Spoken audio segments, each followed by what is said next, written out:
وعلیکم ورحمۃ اللہ وبرکاتہ. الحمد للہ رب العالمین والصلاة والسلام علی اشرف الانبیاء والمرسلین نبینا محمد وعلی آلہ وصحبہ اجمعین. اما بعد.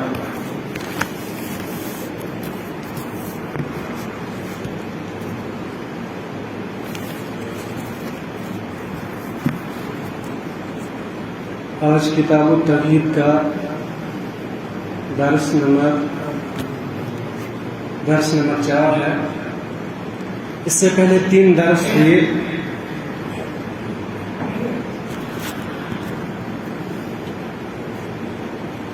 جو کہ ہفتے میں 2 دن ہوتے ہیں، سنیچروار اور اتوار کو.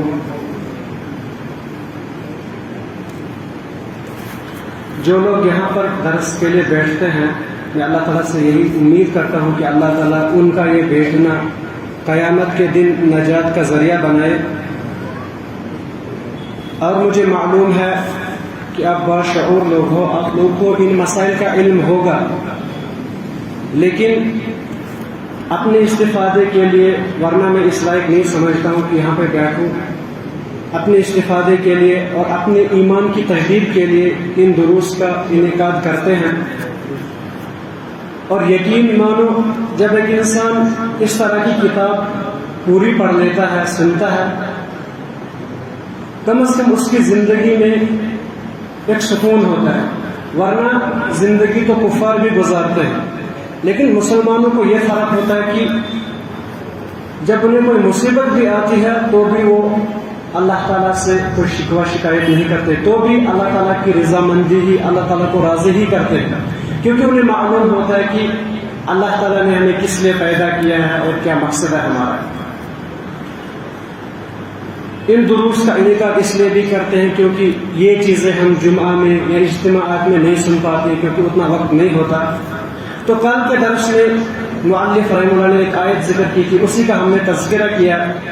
ایک بات جس کا تذکرہ میں مناسب سمجھتا ہوں وہ یہ کہ کسی نبی کا اللہ تعالیٰ کا بندہ ہونا، اس کو بندہ کہہ کے پکارنا، اس کے شان میں کمی نہیں ہے. اللہ تعالیٰ نے رسول وسلم کو اپنا بندہ کہہ کر پکارا، یہ اس کی شان میں بلندی ہے. لیکن یہ چیز ایک انسان کو معلوم ہونی چاہیے کہ لیکن فرق ہے نبی میں. ایک بندہ ہوتا ہے، جیسے اللہ تعالیٰ نے کہا کل من فی السماوات والارض الا آتی الرحمن عبدا، جو بھی زمین و آسمان میں ہے وہ اللہ تعالیٰ کے ہاں ایک بندے کی حیثیت سے ہے. لیکن یہ عمومی بندہ ہے، اس میں کفار بھی آتے ہیں، لیکن کچھ خاص بندے ہوتے ہیں جن کے بارے میں اللہ نے کہا وعباد الرحمن الذین یمشون علی الارض ہونا. اور اللہ تعالیٰ کے رحمان کے بندے جو ہوتے ہیں وہ زمین پر نرمی سے بغیر تکبر کے چلتے رہے. تو یہ ہو گئے مسلمان جو اللہ تعالیٰ کو مانتے ہیں. لیکن انبیاء جو ہوتے ہیں وہ خاصوں میں بھی خاص ہوتے ہیں، جن کے بارے میں کہتے ہیں کہ خاصۃ الخاص، اللہ تعالیٰ کے خاص بندوں میں بھی جو خاص ہوتے ہیں وہ انبیاء ہوتے ہیں. تو آج کی آیت میں، آج کے درس میں سورۃ الانعام کی وہ 3 آیتیں ان کا تذکرہ کروں گا جو مؤلف رحمہ اللہ نے اپنی کتاب میں ذکر کیے، اور جن کے بارے میں ابن مسعود رضی اللہ عنہ نے بیان کیا کہ من اراد ان ينظر الى وصیت محمد صلی اللہ علیہ وسلم، جو شخص یہ چاہتا کہ وہ محمد کی وصیت کو دیکھے اور پڑھے تو اس کو چاہیے کہ فلیقرأ قولہ تعالی، وہ اللہ تعالیٰ کا یہ قول پڑھے جو میں آپ کے سامنے رکھوں گا. جو 3 آیتیں مؤلف نے بیان کی ہے تو انہی کی تشریح آپ کے سامنے کروں گا. میں نے کوشش کی تھی کہ میں آج اس باب کو ختم کروں، لیکن کم از کم 2-3 گھنٹے لگے اسے جمع کرنے میں. اب آپ اللہ تعالیٰ کے لیے 15 منٹ انتظار کر کے اس سے استفادہ کیجیے. اللہ تعالیٰ بیان فرماتے ہیں جسے محمد کی وصیت قرار دیا گیا، کیونکہ اللہ تعالیٰ نے اسے خود کہا ذالکم وصاکم بہ، اسی آیت میں کہتے ہیں کہ آپ کو وصیت کی گئی. وہ کیا ہے؟ اللہ تعالیٰ بیان فرماتے ہیں آپ کہہ دیجئے اپنی امت سے کہ میں آپ کے سامنے وہ چیزیں بیان کروں جو آپ پر حرام کی گئی ہے. پہلی چیز اللہ تعالیٰ نے بیان فرمایا اللہ تشرکوا بہ شیئا، کسی بھی چیز کو اللہ تعالیٰ کے ساتھ شریک نہ ٹھہراؤ، کسی بھی چیز کو. یہاں تک کل ہم نے تذکرہ کہ بعض مرتبہ ہم اپنے نفس کو اپنا معبود بنا لیتے ہیں، جس سے اللہ تعالیٰ نے کہا تھا افرأیت من اتخذ الہہ ہوا، کہ آپ نے اس آدمی کو دیکھا جو اپنے خواہش کو معبود بنا لیتا ہے، پھر انہی کی پیروی کرتا رہتا ہے. تو اللہ تعالیٰ کا فرمان پہلی وصیت کہ اللہ تعالیٰ کے ساتھ کسی کو شریک نہ ٹھہرانا، اور دوسری وصیت اس آیت میں اللہ تعالیٰ نے بیان کی کہ وَبِالْوَالِدَيْنِ إِحْسَانًا، دوسری وصیت یہ کہ اپنے والدین کے ساتھ احسان کرنا۔ احسان کیا ہوتا ہے؟ یعنی حسن سلوک کرنا، یہاں تک کہ امام قرطبی بیان فرماتے ہیں کہ اگر آپ کے والدین کسی کی غلامی میں ہیں تو ان کو آزاد کرواؤ، اگر آپ کے والدین قرض کے نیچے ڈوبے ہوئے تو ان کو قرض سے آزاد کرو، جو بھی صلہ رحمی آپ کی ہو سکتی ہے۔ یہاں تک کہ علماء بیان فرماتے ہیں سب سے بہترین یعنی والدین کی خدمت ہے کہ ان کا قرض چکایا جائے۔ تو دوسری وصیت اللہ تعالیٰ نے یہ کی کہ والدین کے ساتھ احسان کرو۔ تیسری وصیت ان آیات میں اللہ تعالیٰ بیان فرماتے ہیں وَلَا تَقْتُلُوا أَوْلَادَكُم مِّنْ إِمْلَاقٍ، اپنی اولاد کو قتل نہ کرو، یعنی آپ کا اپنی اولاد کا قتل کرنا حرام ہے اس ڈر سے، یعنی رزق کے ڈر سے، رزق کے ڈر سے، فقر و فاقے کے ڈر سے اولاد کا قتل کرنا حرام ہے۔ اللہ تعالیٰ نے پہلے والدین کا ذکر کیا، پھر اولاد کا ذکر کیا، اور آگے اللہ تعالیٰ اس آیت میں بیان فرماتے ہیں کہ نحن نرزقکم وإیاہم، آپ روزی کے ڈر سے اولاد کی قتل نہ کرو، ہم ان کو بھی رزق دیتے ہیں اور آپ کو بھی۔ دوسری جگہ اللہ تعالیٰ بیان فرماتے ہیں سورۃ الاسراء میں وَلَا تَقْتُلُوا أَوْلَادَكُم مِّنْ خَشْيَةِ إِمْلَاقٍ، یہاں پر رزق کے ڈر سے قتل مت کرو، یعنی اگر آپ تھوڑا کم آپ کے پاس رزق ہے آپ مت ڈرو، اللہ تعالیٰ ان کو بھی رزق دیتا، آپ کو بھی رزق دیتا ہے، ان کو بھی دے گا۔ لیکن وہاں پر اللہ نے بیان کیا خشیت املاق، یعنی آپ کو مال اللہ تعالیٰ نے دیا ہے لیکن آپ ڈر رہے ہیں اگر اولاد آ جائے شاید میرے مال میں کمی ہو جائے گی، لیکن اللہ تعالیٰ نے کہا نحن نرزقہم، وہاں پر ذکر کیا یہ پہلے ہم ان کو رزق دیتے ہیں پھر آپ کو بھی، یعنی ان کو بھی رزق دیتے ہیں آپ کو بھی۔ تو یہ ایک بڑی چیز میں وصیت میں سے ہے کہ آپ اپنی اولاد کا قتل نہ کرو اس ڈر سے کہ وہ آپ کا رزق کھائے، بلکہ رزق تو اللہ تعالیٰ کا ہے، جسے چاہتا ہے اسے دیتا ہے۔ اس کے بعد چوتھی وصیت وَلَا تَقْرَبُوا الْفَوَاحِشَ مَا ظَهَرَ مِنْهَا وَمَا بَطَنَ، آپ فواحش برے کاموں کے قریب بھی نہ جانا، چاہے وہ ظاہری ہو یا باطنی ہو، قریب بھی۔ ایک تو ہو گیا فواحش مت کرو، اللہ تعالیٰ نے کہا قریب بھی مت جاؤ، کیونکہ ایک انسان جب قریب جاتا ہے تو وہیں سے اس کی برائی کا دروازہ شروع ہو جاتا ہے۔ اسی طرح سے پانچویں وصیت اس آیت میں اللہ تعالیٰ نے بیان کی وَلَا تَقْتُلُوا النَّفْسَ الَّتِي حَرَّمَ اللَّهُ إِلَّا بِالْحَقِّ، کسی ایسی جان کا قتل مت کرو جس کا قتل اللہ تعالیٰ نے حرام کیا ہے۔ لیکن جیسے احادیث میں اللہ کے نبی صلی اللہ علیہ وسلم نے فرمایا کہ مسلمان کا خون حرام ہے الا کہ کبھی کبھار کسی کا قتل حلال ہوتا ہے، جیسے اللہ کے نبی نے فرمایا الثیب الزانی، ایک زناکار جو بوڑھا ہوگا اور زنا کرتا ہوگا اس کا قتل جائز ہے، لیکن ہم خود نہیں کریں گے، جب اسلامی حکومت ہوگی قاضی کرے گا۔ اسی طرح سے دوسرا النفس بالنفس، کسی آدمی نے قتل کر دیا کسی کو پھر اس کو بدلے میں قتل کرنا، یہ حق قتل ہے۔ اسی طرح سے حق قتل یہ ہے کہ جو اپنے دین کو چھوڑ دیتا ہے، التارک لدین، اور جماعت میں تضاد پیدا کرتا ہے، تو ایسے بعض قتل حلال ہیں لیکن وہ اسلامی حکومت میں ہوں گے، اس طرح سے نہیں۔ صحیح بخاری میں عبداللہ بن عمر سے ایک روایت ہے، رسول صلی اللہ علیہ وسلم نے بیان فرمایا کہ معاہد کا ذمہ کافر کا قتل مت کرو، یعنی اگر آپ اسلامی حکومت ہے وہاں پر کفار رہتے ہیں، آپ نے ان کو امان دیا کہ آپ رہ سکتے ہیں جزیہ دے کے، ان کا قتل مت کرو، جس نے ان کا قتل کیا وہ جنت کی خوشبو تک نہیں پائے گا، جبکہ جنت کی خوشبو بہت وسیع میدان تک پھیلتی ہے۔ تو علماء بیان فرماتے ہیں یہاں پر رسول صلی اللہ علیہ وسلم نے کافر کے قتل سے، جس کو آپ نے امان دی ہے، جس کو آپ کہتے ہیں کہ آپ ہماری امان میں ہیں، اس کے قتل سے اتنا ڈرایا۔ آپ سوچ لو جب کوئی آدمی کسی مسلمان کا قتل کرے گا تو کیا حشر ہوگا۔ ابھی لیکن نا لا علمی کی وجہ سے بعض لوگ فتویٰ دے دیتے ہیں یہ کرتا ہے، یہ نوکری کرتا ہے، اس کا قتل جائز ہے، اور مسلمان بھی ہے، نعوذ باللہ۔ اللہ کے نبی صلی اللہ علیہ وسلم نے کفار کے قتل سے ڈرایا جو آپ کا مستعمل ہے۔ تو ان چیزوں میں ایک انسان کو بہت احتیاط کرنی ہے کہ کسی مسلمان کا خون بہے۔ اسی طرح سے چھٹی وصیت اس آیت میں کی گئی وَلَا تَقْرَبُوا مَالَ الْيَتِيمِ إِلَّا بِالَّتِي هِيَ أَحْسَنُ، کسی یتیم کے مال کے قریب بھی مت جانا۔ اللہ تعالیٰ نے قرآن کریم میں بہت مرتبہ یتیموں کے مال کا تذکرہ کیا کہ ان کی پرورش کس طرح سے کی جائے۔ جب آپ ان کی پرورش کریں گے تو اپنے ہی مال میں ان کو خرچہ دیں گے، جب وہ جوان بالغ ہو جائیں گے پھر آپ ان کو ان کا مال لوٹا دیں گے، اس کے مال میں کوئی بھی خیانت نہیں کریں گے۔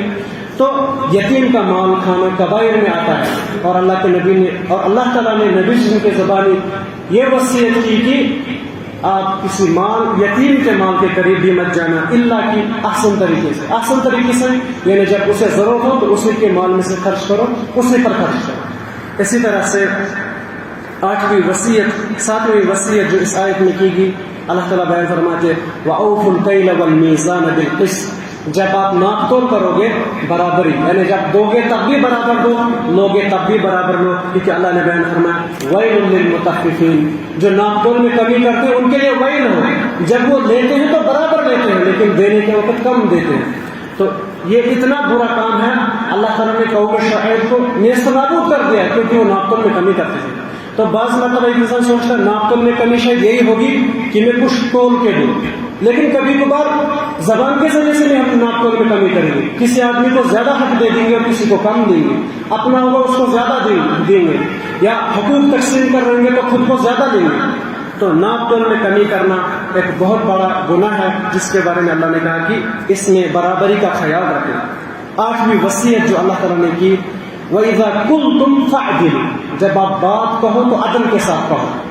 جب بھی آپ بات کہو تو عدل کے ساتھ کہو. کسی کے ڈر کی وجہ سے کوئی سچی بات مت چھپاؤ. یہاں تک کہ اللہ تعالیٰ نے سورہ مائدہ میں بیان فرمایا لا يَجْرِمَنَّكُمْ شَنَآنُ قَوْمٍ عَلَىٰ أَلَّا تَعْدِلُوا, آپ کو کسی قوم کا ڈر, کسی قوم کے ڈر سے ایسا نہ کرنا کہ آپ عدل کو چھپاؤ. نہیں, عدل والی بات کہنا, عدل والی بات کہنا, سچی بات کہنا, چاہے آپ کو اپنوں پر ہی گزرے. اللہ کے نبی نے صلی اللہ علیہ وسلم نے کیا فرمایا تھا, اگر فاطمہ بنت محمد بھی چوری کرتی تو میں ان کا ہاتھ کاٹتا. کیوں؟ کیونکہ عدل تو یہی ہے. اس لیے اسی طرح سے 9ویں وصیت جو اللہ تعالیٰ نے کی اس آیت میں وَبِعَهْدِ اللَّهِ أَوْفُوا, اللہ تعالیٰ کا عہد پورا کرو. اللہ تعالیٰ کا عہد کیا ہے؟ ابن جریر رحمہ اللہ بیان فرماتے ہیں کہ جو اللہ تعالیٰ نے وصیتیں کی, جیسے اللہ تعالیٰ نے 10 چیزیں ذکر کی, اسی طرح سے باقی چیزیں ذکر کی. اللہ تعالیٰ کے اوامر کی اتباع کرنا, نواہی سے رکنا, یہی اللہ تعالیٰ کا عہد ہے. تو اللہ تعالیٰ کے عہد کی پاسداری کرو. اور 10ویں وصیت جو اس میں کی گئی وَأَنَّ هَذَا صِرَاطِي مُسْتَقِيمًا فَاتَّبِعُوهُ, یہ چیزیں ذکر کرنے کے بعد اللہ تعالیٰ بیان فرماتے ہیں یہ ہے سیدھا راستہ, یہ ہے میرا سیدھا راستہ, اس کی اتباع کرو. اور وَلَا تَتَّبِعُوا السُّبُلَ, باقی جو راستے ہیں ان کی اتباع نہ کرنا. اللہ کے نبی صلی اللہ علیہ وسلم نے ایک مرتبہ ایک خط کھینچا, پھر اس کے دائیں بائیں خط لگائے, کہا یہ شیطان کے راستے, ان راستوں پر مت جانا. جو سیدھا راستہ ہے جس کے مطابق ہم ہر نماز میں دعا کرتے ہیں اهدنا الصراط المستقیم. ایک انسان نماز پڑھتا ہے وہ یہ نہ سوچے کہ مجھے ہدایت مل گئی, میں جنتی ہوں, دوسروں کے متعلق کفر کے فتوے لگائے. ہم پڑھتے ہیں توحید, لیکن اگر کوئی آدمی شرک کرتا ہے کیا ہم اسے کہیں گے مشرک؟ نعوذ باللہ, ایسا نہیں کہہ سکتے. ہمیں معلوم ہونا چاہیے کہ اس تک ہم نے دعوت پہنچائی. دعوت تو ہم پہنچاتے نہیں لیکن فتوے دیتے ہیں. اسی لیے ہم ہمیشہ دعا کرتے ہیں کہ اللہ ہمیں سیدھے راستے کی طرف ہدایت دینا, راستے سے بھٹکانا نہیں. تو یہ اہم چیز ہے. اللہ کے نبی نے فرمایا, اللہ تعالیٰ نے جو قرآن میں ذکر کیا ہے کہ یہی سیدھا راستہ ہے, اس کی اتباع کرنا, اس کے دائیں بائیں نہ جانا. اور سیدھے راستے سے کیا مراد ہے؟ امام قرطبی بیان فرماتے ہیں وہ دین اسلام. اسی طرح سے آگے اللہ تعالیٰ آخر میں بیان فرماتے اس آیت کے وَلَا تَتَّبِعُوا السُّبُلَ فَتَفَرَّقَ بِكُمْ عَنْ سَبِيلِهِ, اگر آپ سیدھے راستے سے ہٹ جاؤ گے. یہ ایسا راستہ اللہ کے نبی نے فرمایا تھا کہ میں نے آپ کو ایک ایسے راستے پر چھوڑا جو سیدھا ہے. لَا يَزِيغُ عَنْهَا إِلَّا هَالِكٌ, وہی آدمی یہ راستہ چھوڑتا ہے جو ہلاک ہونے والا ہوتا ہے. اسی لیے علماء بیان فرماتے ہیں کہ سیدھے راستے سے مراد ہے صراط دین اسلام, اور برے راستے وہ راستے جہاں بدعات ہوں, جہاں خرافات ہوں, جہاں خواہشات ہوں, وہ برے راستے ہیں. ان راستوں سے بچنا, تبھی آپ جنت کا راستہ پا سکتے ہیں. اور یہاں پر ایک مؤلف رحمہ اللہ نے سہیل بن عبداللہ کا ایک قول ذکر کیا ہے, جو شاعر ہیں انہوں نے, کہ وہ بیان کرتے ہیں کہ ایک زمانہ ایسا آئے گا سیدھے راستے کی طرف دعوت دینے والے لوگوں کو لوگ ذلیل کریں گے, رسوا کریں گے. لیکن آپ خیال کرنا, علماء کے ساتھ تعلق جوڑنا, تبھی آپ سیدھے راستے پر گامزن رہ سکتے ہیں. شیخ صالح حسین رحمہ اللہ پر ایک بات لکھتے ہیں کہ یہ اس کو کہا گیا یہ رسول اللہ صلی اللہ علیہ وسلم کی وصیت ہے. رسول اللہ صلی اللہ علیہ وسلم نے وصیت نہیں لکھی تھی کیونکہ اللہ نے اس آیت میں خود کہا تھا یہ وصیت ہے.